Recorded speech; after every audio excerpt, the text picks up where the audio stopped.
Hello bakers and welcome back to the kitchen for a very special video. Before my Harry Potter kitchen, I was creating recipes as part of my Taste of Theatre series where I would go to see shows and then create cakes inspired by the stage, the story or the outfits. And in today's video, I am teaming up with West End star Grace Mouat, who is currently in Juliet, to come up with something extra special.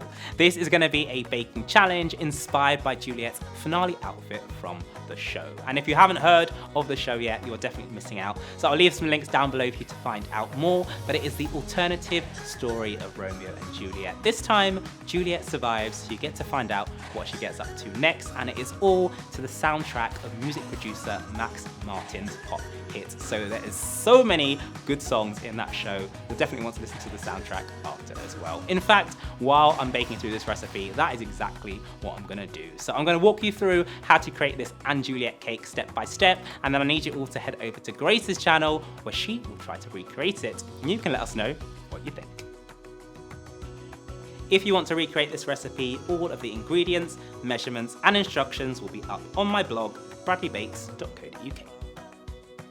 We're going to start off by making our sponge by creaming together our butter and sugar until light and fluffy. Crack your eggs into a jug and then pour them in one by one, adding in some extra flour if the mixture begins to curdle. Add in the rest of your flour along with your flavourings, which is going to be some vanilla, and then mix together until smooth. I've also added in some confetti sprinkles for an added pop of colour when we cut into the cake. Grease and line a baking tin with some greaseproof paper and then pour your cake mix in. Level it off with a spatula and then pop into the oven to bake at 180 degrees Celsius or 350 Fahrenheit for 40 minutes. You'll know it's done when a skewer comes out clear. Okay, so while our cakes are cooling, I thought we'd talk to Grace. Okay, first up, some theatre questions. What's your favourite show? My favourite shows of all time have to be, I don't know, I'm loving Hadestown. In the Heights, oh my gosh, best musical ever. There's got to be another one. Legally Blonde. As we're making an Juliet cake, I'd love to know which out of all of the pop hits in Juliet is your favourite? Has to be One Less Problem Without You. I got one, and it's also the best number to perform. And then before Juliet, Grace, you were in Six, which is a show about Henry VIII's 6 wives. So which of the queens is your favourite? For such a long period of time, I didn't have a favourite, but by the end of my contract, Catherine of Aragon was my favourite queen from Six. She's so sassy, first one up, gets to set the tone of the whole show, and yeah, No Way is an absolute bop. Okay, I've got to get back to icing the cake, so I'll chat to you in a little while. While the cake is cooling, you can move on to making your buttercream icing by whisking together your butter and icing sugar a bit at a time. Once all the icing sugar is in, add in your milk and vanilla, and then carry on whisking until smooth. I'm going to make mine pink so that it matches the show's programme, so I'm adding in some food colouring gel and mixing it through until even. Start your decorating by levelling off your sponges so it's nice and flat, and then we'll need to make a stencil. I've taken my doodle of the finale outfit and then traced around it with some baking paper before cutting it into sections. Place these on top of your sponge layers and then trace around them, and you want to have 2 of each piece.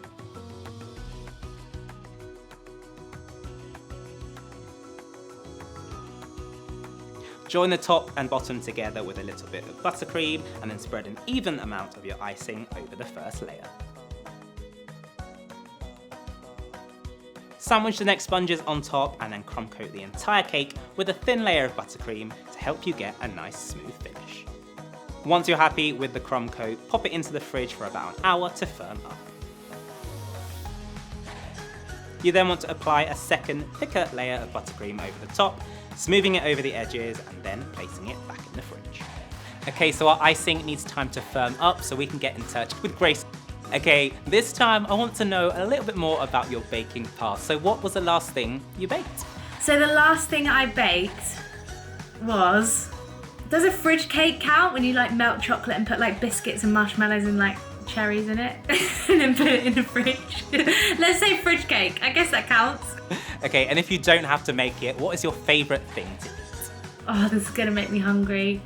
Do you know what? Easter really made me find my love for Rice Krispie cakes again. They are so yummy and they're so easy, but also I love a coffee and walnut cake. One question that does divide the nation, are you more of a starter person or dessert? I am such a dessert person. I love ice cream so much. Well, you haven't seen the cake yet, but you have had a look at a few of my other creations, so how confident are you feeling about this challenge? I think I could do this. I think I've accepted the fact that it's going to take me a long time to be a highly skilled baker like Bradley. But I'm going to give it a good go, and I'm going to go in there with all the detail that I can and hopefully create something edible. That's the main goal. Okay, I better get back to finishing off this cake, so I'll speak to you both in a bit for the grand reveal. For our fondant decorations, I've taken some modelling paste, coloured it yellow, and then rolled it out to 1/2 centimetre thick. Trace your doodle to get the right proportions of your feathers, and then cut these out. You'll also want to cut out some small and medium stars. I rolled out a bit of pink fondant and then stuck these on top of the feathers. Allow these to dry completely and then prepare your gold paint using some gold luster dust and mixing alcohol, and then brush this over your decorations so they're nice and glittery.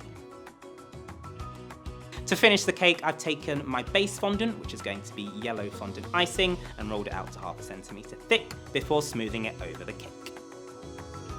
Press it into the grooves to bring out the shape, and then trim the edges.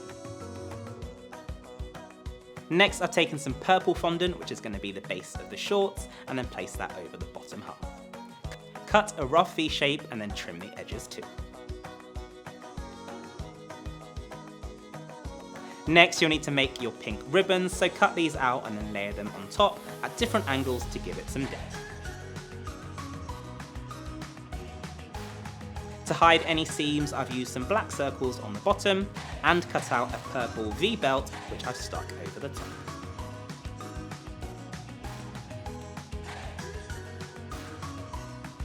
For our ombre effect, I'm going to create a quick raw icing by whisking together egg whites, icing sugar and lemon juice until nice and smooth.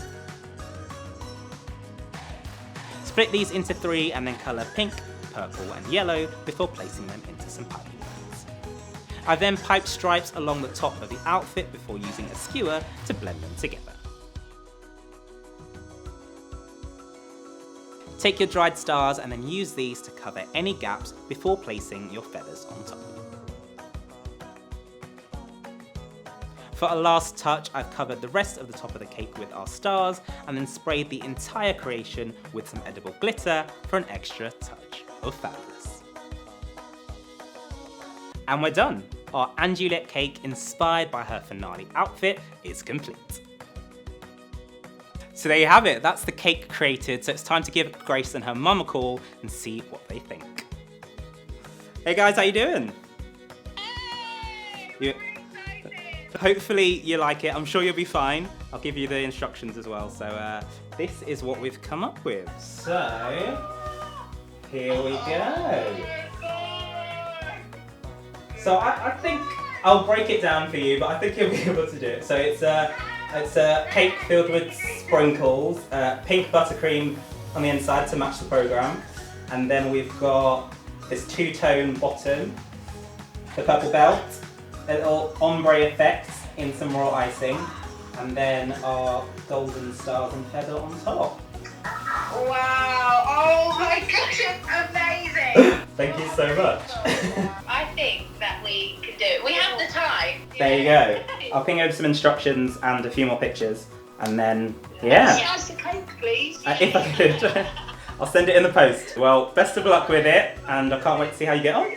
Well, it's over to you, Grace. And if you want to see how Grace gets on, make sure you head on over to her channel to check out her side of the video where her and her mum will be recreating this recipe. If you want to give it a go as well, all of the instructions will be on my website, so send in any of your pictures as we would both love to see them.